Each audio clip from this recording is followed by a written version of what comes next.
Technique part 3, and I'll show this a couple times, and I'll show you how the three kind of work interconnectedly with each other. So, same principles we talked about, never leaving my legs loose, back heeling, slight squeeze, seat belt, hiding the top arm, and that way if he fights this hand, go ahead and fight this hand.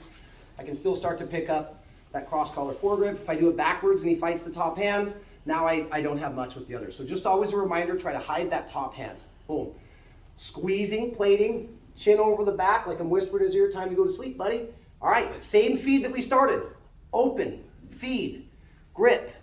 Now the first one we talked about was necktie.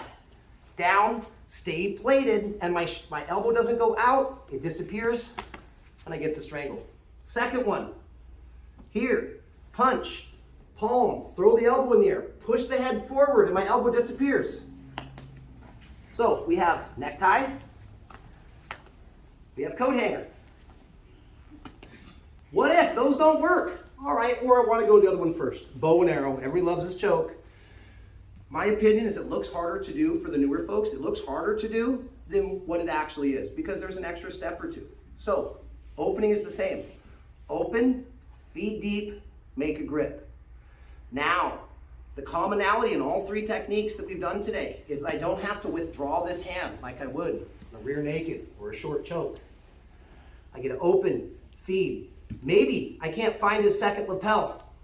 Maybe I try to come up here and he drops his elbow. No problem. I'm going to pummel under. The ideal grip, guys, is by the knee. Can I get enough leverage if I get the G grip by the hips? Maybe. But the idea is I'm going to lean forward and collect the outside material on the knee. This is a 7 grip. And I roll the fabric. Now, the part that's a little tricky with this, I'm going to have to get this foot over his shoulder for additional leverage in a minute. If I stay plated directly behind him, it's going to be a really tough reach. So watch. There's a specific way I'm going to disconnect my feet before I move to the side. I'm going to move this way. I'm going to take this foot, put it on the top of his thigh. Since my feet aren't between his knees, I can cross my feet for a second here. When I do this, look, I'm taking it off his back and getting into where I can look him in the eyes. Now, I have the grip. I have the grip. Before I really start to squeeze, I want to try to get this foot over his shoulder. Now, I can cross my feet. I can keep them hooked. Ideally, I want to cross my feet. Now, this is a little bit tight on Josiah, but he's not going to go to sleep. Watch my elbows. I'm like Superman ripping my shirt open. My elbows start to come behind me. At the same time, I push this leg forward. So I want his hip going this way, his knee and his hand going this way. Boom. It's the bow and arrow. Why? I bend his body like this. I straighten my body out, and I'm the arrow and he's the bow. This is why it's called bow and arrow choke. So a couple more times. Open, feed. I don't need to withdraw this hand. If you want to lean a little bit, that's fine. Outside of the knee. Now I'm going to cross my feet outside of his knee. Stomp.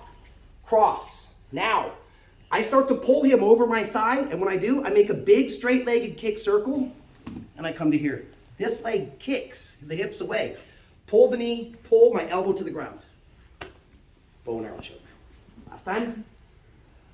Open, grip, cross swing, kick, and pull my elbows. I lied. Can I get one more time? Sure, I'll show you one more time. You want it medium or fast or slow? I love fast.